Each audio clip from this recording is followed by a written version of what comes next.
Olá pessoal, tudo bem com vocês? Espero que seja tudo em ordem por aí, ótimo sabadão. Hoje é sábado, tá até calor, 18 graus aqui em Jundiaí, dia 1 de julho, então oficialmente, creio eu que estamos no segundo semestre, né? Passamos do primeiro, um semestre que valeu aí por uns 10 anos mais ou menos. A parte ruim não é nem a volatilidade, não é de passar rápido, né? Ou melhor, é de passar rápido, não é nem a volatilidade, sim de passar rápido. Pois bem, pessoal, vídeo de hoje eu vou dedicar a Vale, então a gente vai comentar sobre Vale, foi pedido por vocês, e também Semin, só que a Semin não vai ficar nesse vídeo, Semin fica pro próximo, tá? Então ativem as notificações aí, considere se inscrever se você gosta das empresas do setor de minério de ferro, que eu vou fazer atualização aqui principalmente das mineradoras Vale e CSN Mineração, certo? Quais serão as pautas do vídeo para ver se você se interessa aqui, né? A gente vai falar um pouquinho sobre a tese de minério, tá? Tese de aço, Vale, tá? Depois, os projetos que a Vale está produzindo não, né? Estão no pipeline, né? Que a Vale está com foco para produção, que vai entrar em produção, inclusive um que já entrou em produção, que vai ser o próximo slide. Então a gente vai olhar aqui para que a Vale quer se tornar, quais são as avenidas aí de crescimento e desenvolvimento da gigante, tá?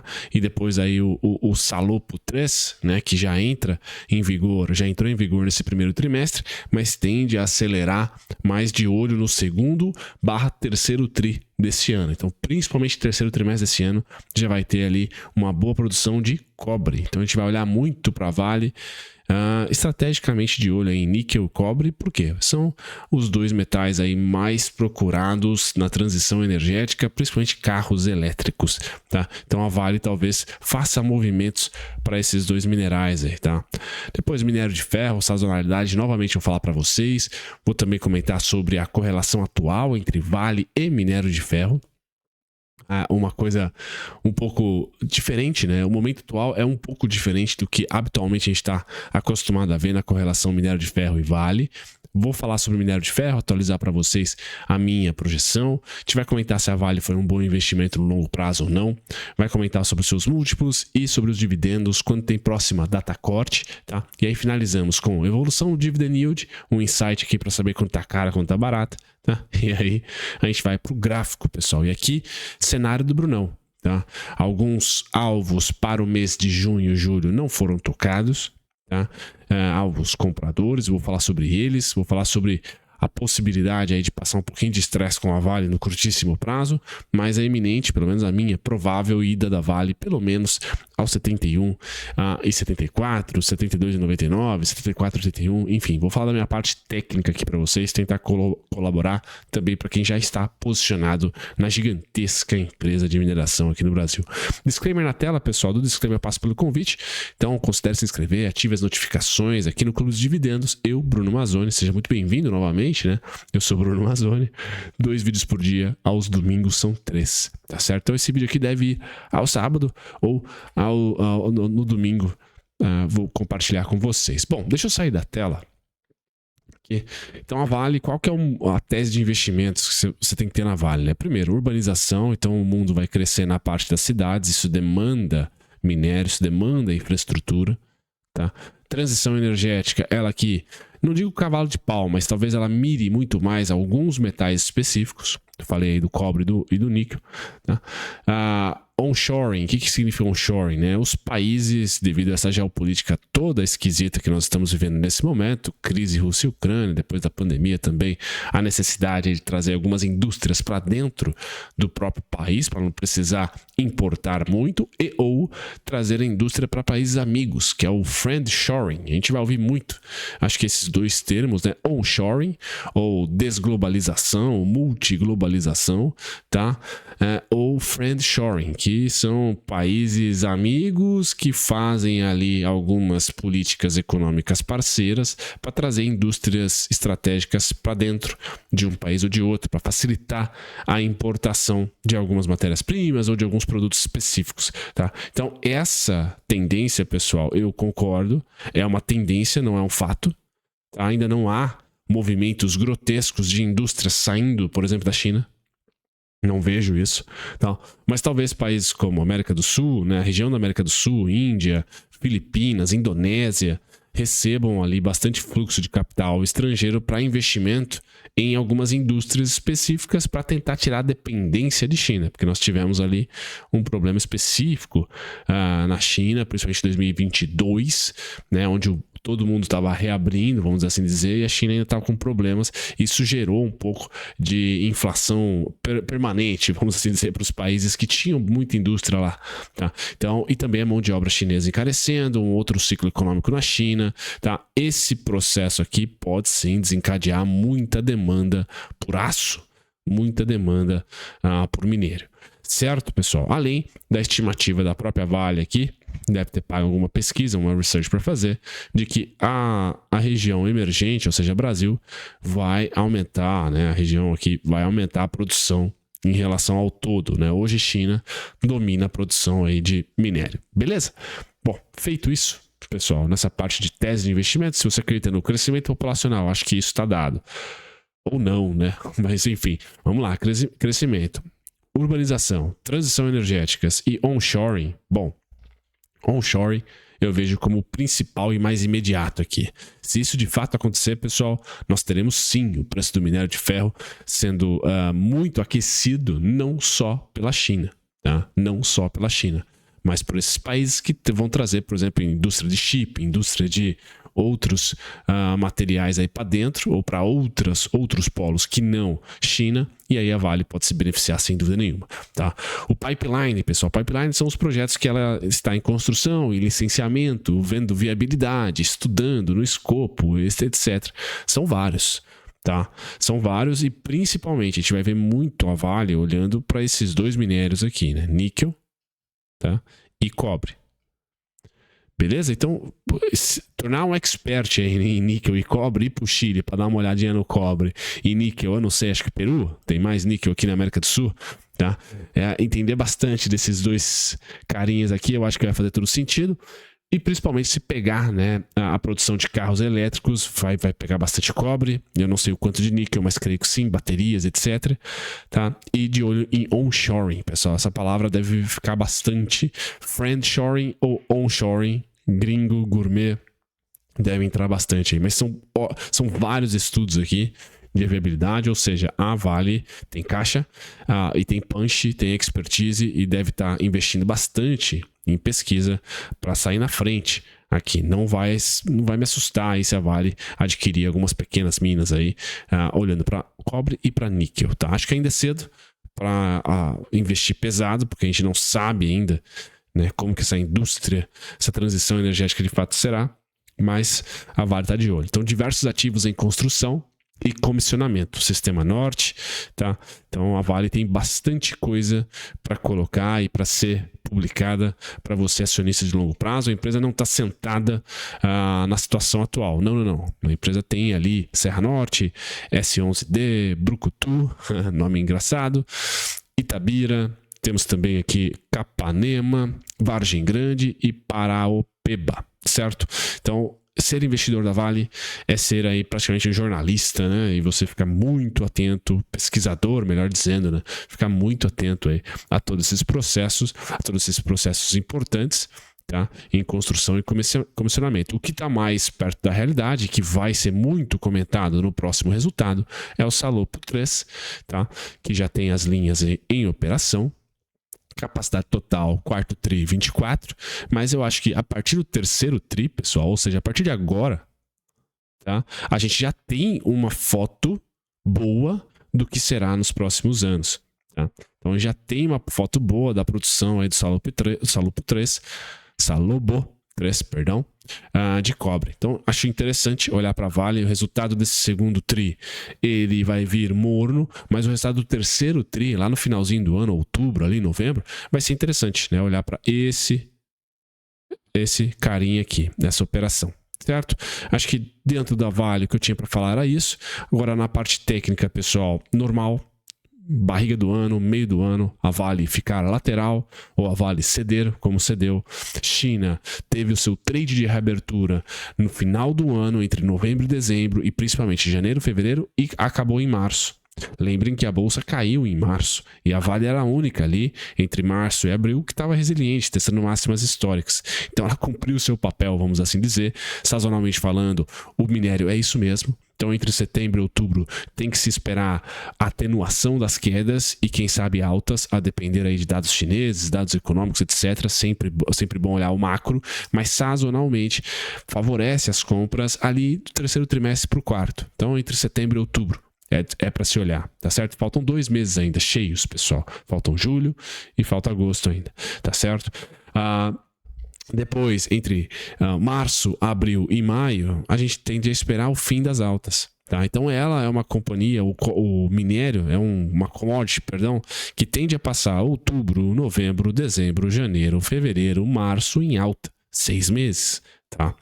E aí, de março, abril, maio, junho, julho, agosto e quem sabe setembro também, 6 meses em baixa ou lateral. Então essas são 2 sazonalidades, né? Se a gente dividir, são 2 semestres, um de alta, um de baixa. Obviamente que nem sempre de alta, nem sempre de baixa. Nós estamos passando pela baixa, é isso que eu quero colocar para vocês. A gente está passando por essa barriga, tá? Essa barriga aqui, ela, na minha opinião, tem que ser respeitada. Março, abril, maio, junho, julho. Opa, chegou aqui perto de setembro, outubro, novembro. Já está começando a acabar as quedas e aí, bom, alta. Agora nós iniciamos março, aí estamos agora em junho, né? Esse gráfico que foi tirado ainda em maio, tá? Estamos em julho agora já e estamos caindo, né? Vamos lá para o gráfico do minério de ferro atual. Então, o gráfico do minério de ferro atual é esse com fundo preto, pessoal. Tá o nosso cenário base. Vamos lá para o gráfico mensal para ficar mais enxuto para vocês aqui, tá certo? Então, o nosso cenário era de que a queda iniciada em março, tá? Tivesse as máximas lá em 139, 138, 133,95, tocou. Legal, região pintadinha aqui, ó, tá? E o alvo era... Começava em 94, 97,40, tocou. E pode ir até setembro, pessoal, a 85,50, 88,15. Esses são os meus alvos da baixa. E da alta, 113,40, 117,40, 121,65. Ou seja, a alta a gente chegou a beliscar um dos pontos em junho. Tá? Então, por mais que nós tivemos essa alta em junho, você pode perceber que a Vale, pessoal, não foi comprada. Tá? Então, a sazonalidade importa. Para a holder é o melhor dos momentos, porque ela não vai ter muita força para subir quando subir, tá? E tende a ficar lateral, você vai comprar no mesmo preço. Tá? E aí eu vou destacar 2 cenários para vocês. Qual que é o primeiro cenário da Vale e do minério de ferro? O primeiro cenário, e é o meu base, é que a gente ou faz fundo aqui como fez, tá? Ou vem um pouquinho mais abaixo no minério. Não muito. 88,15, 85,50. Quais são as notícias boas para a Vale, pessoal? Ou uma atividade econômica muito forte na China, ou uma atividade econômica muito fraca na China. Tá? São as 2 notícias que vão fazer preço bom para a Vale. Por quê? Atividade muito forte, show, é fato. Bora, vamos comprar, tá? O gigante está renascendo, certo? Atividade muito fraca, estímulo, vai precisar de estímulo. Então, trade-se o estímulo. Quando a atividade vem meio que na média, como foi, tá? Em junho, vem meio que ali próximo da média, é o pior, porque aí o governo chinês não vai fazer nada. Tá? Então a gente trade essas 2 narrativas, na minha opinião, para esse segundo semestre, tá? PMI chinês, aquela coisa toda, e também construção civil por lá, são os dados que a gente tem que ficar de olho, tá? Então as mínimas estão descritas e as máximas, uma já tocou e a outra ainda não, tá? Até setembro eu acho que a gente vai ficar encruado aí, tá? Esse é meu cenário. Beleza? E como a Vale tem também uma barriga de não pagar dividendos nesse meio do ano, ela fica meio a ver navios ali. Não tem muita atratividade. Com esse trade de corte de juros aqui no Brasil acontecendo domesticamente, as small caps ganharam a liquidez, vamos assim dizer. Esse é meu cenário base, pessoal. Certo? As setinhas brancas aí, elas ilustram o meu cenário base. Agora, você está vendo esse gráfico, se você tem uma afinidade com análise técnica, você está percebendo que o negócio está caindo. Certo? A tendência é de baixa. Então, fundos descendentes, topos descendentes. Fizemos um topo por hora descendente e o fundo. Se for descendente ainda, pessoal, a gente vai estar falando aqui, ó, tá? No 69,10, 61,85 e 58,55 a tonelada. Tá? Aqui, o Vale dá uma desaladinha, que eu já falo no gráfico já já. Vale a pena estudar correlação Vale minério, pessoal? Eu acho que sim. Tá? Vocês estão vendo aí de 2014 para cá, onde um foi, o outro foi atrás. Bom. Vale tá em cima, tá? Minério de ferro embaixo, tá? Minério de ferro para cima, Vale para cima, tá? Minério de ferro bem verdade, lateral, tá? A Vale lateralizou um pouquinho aqui, ó, mas já mandou bala para cima, tá? Foi antes. Depois o minério de ferro foi também. O minério de ferro lateralizou, a Vale lateralizou. Normal, o minério de ferro subiu, a Vale subiu. Então assim, não preciso aqui ficar traçando para vocês, acho que é visual. Vou ver se eu posso esse gráfico lá no nosso Telegram, link sempre na descrição para vocês, ou no primeiro comentário fixado.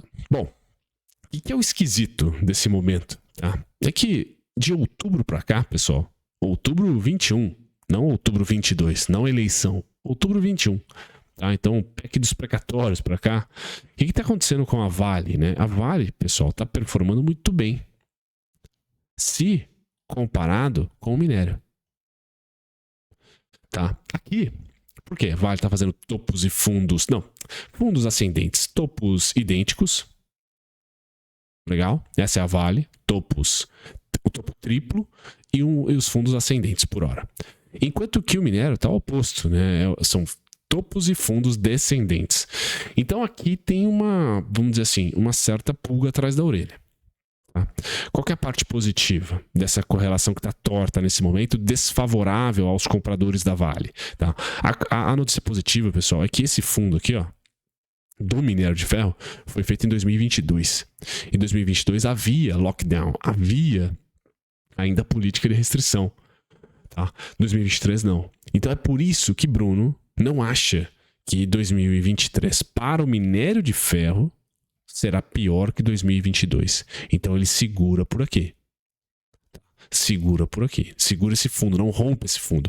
Esse é meu cenário base. Ou seja, quanto mais tempo a Vale segurar aqui, tá?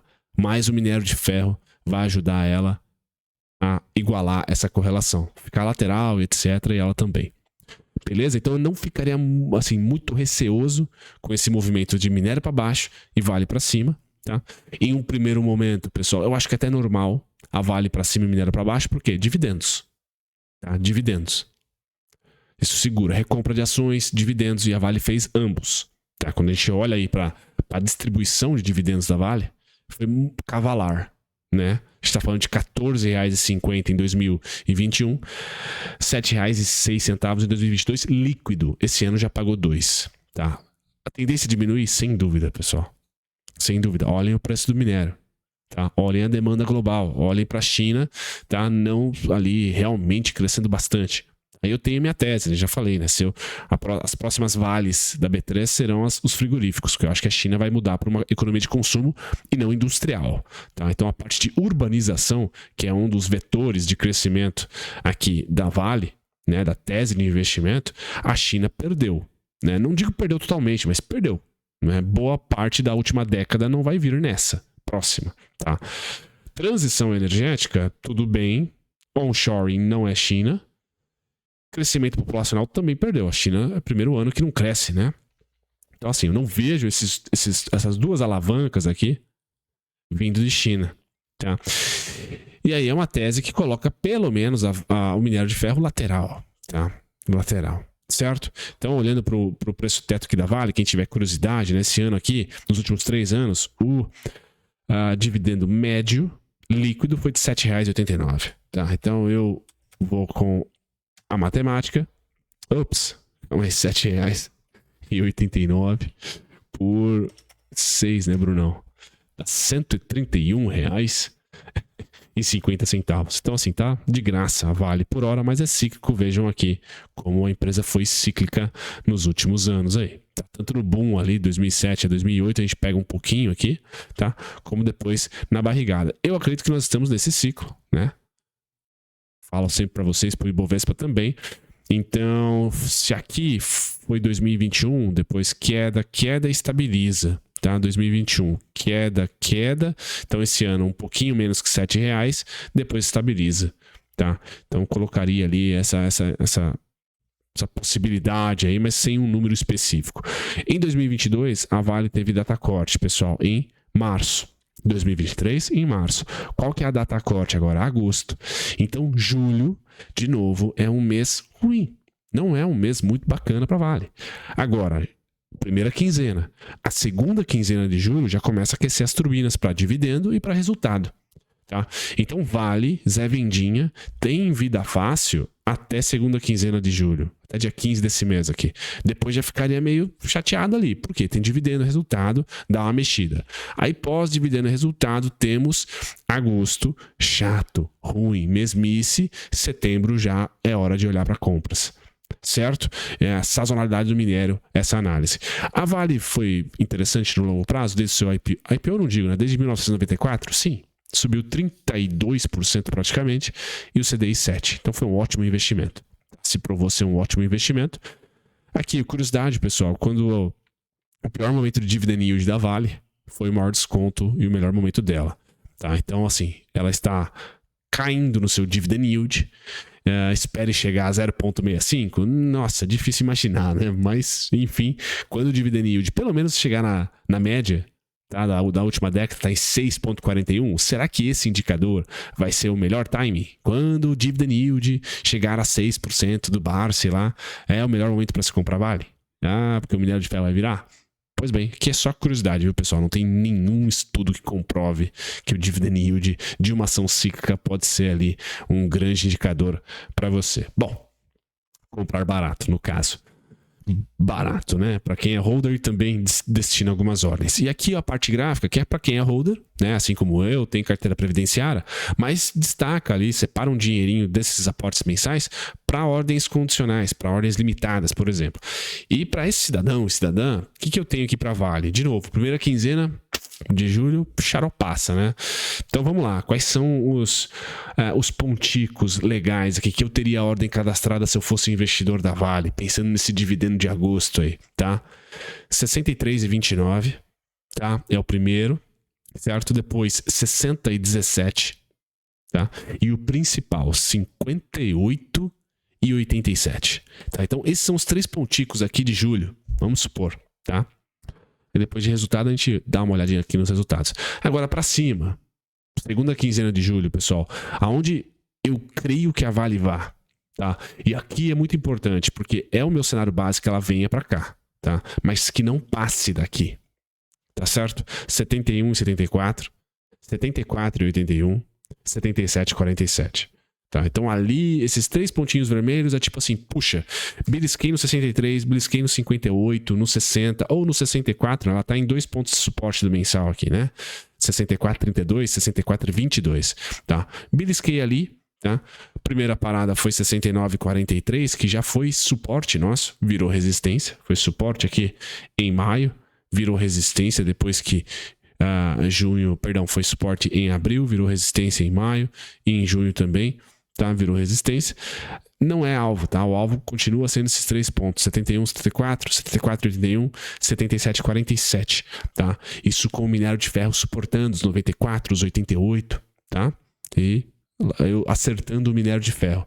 Então, esses 2 extremos aqui, eu acho que a gente vai participar da volatilidade entre julho, agosto e setembro, tá? Pessoal, julho e agosto, setembro é muito, beleza?